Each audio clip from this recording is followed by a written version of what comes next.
You slept thinking about jollof, woke up thinking about jollof, and guess who wants to cook jollof today? You.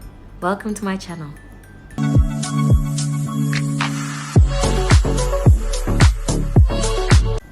Thank you for stopping by once again. Let's get cracking. So the ingredients we're going to use is 3 cans of plum tomatoes, fresh tomatoes, green bell peppers, and some carrots. We'll be using green and red Scotch bonnet, some onions, and some garlic and ginger.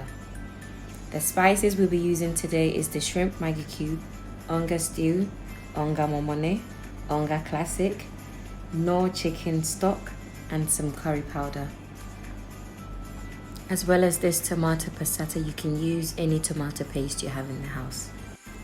Like the tomato stew, we're going to blend everything together. We're first of all going to start with our ginger and garlic. We'll add our green and red Scotch bonnet, and we'll be adding our onions as well.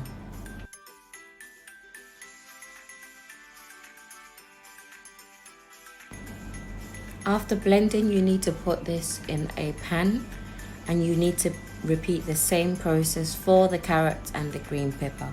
And this is how the carrot and the green pepper paste will look like. You don't need to do this in any particular order. You can start with the tomatoes and end with the garlic and ginger.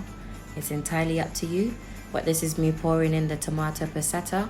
If you have a thicker paste, you can mix it with a bit of water before pouring it into your pan. Time to stir.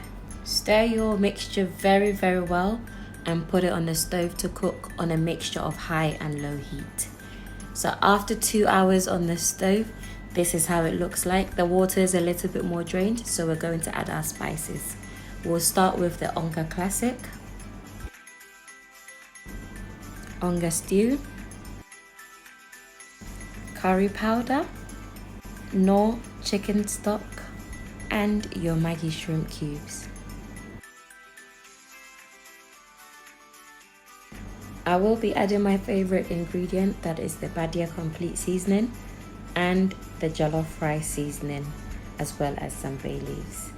So once this is done, you need to pour your oil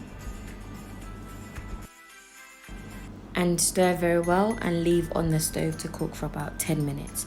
And this is exactly how it should look like. The oil will rise at the top, and this is the stage where you are ready to put in your washed rice. I will be adding some of the goat stock. You can find the peppered goat recipe at the top. So you'd need to mix again. The density of the rice should be free flowing. It shouldn't be too hard when stirring it. If it is, it means you put in too much rice. There should be some free movement in the rice. To steam my jollof, I'll be using a plastic bag. You need to make sure this plastic bag is washed with hot water. If you don't want to use a plastic bag, it's perfectly fine. After a few minutes, you take the plastic bag off and you check the density again. Right now it looks a bit thick, so I'm going to add some boiled hot water. Not too much, guys, not too much. You want to have a very fluffy jollof. You don't want to have a sticky jollof.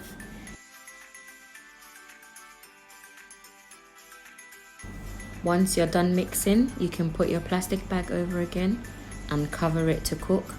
And do regularly check on your jollof rice. You do need to give it attention, or else it's going to burn and it just won't, bang.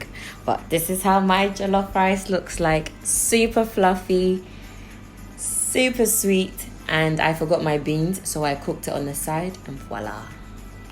Yummy. And this is another jollof using the same stew, and it tasted so good. Oh, make sure you come back again, and don't forget to subscribe to my channel. Love you.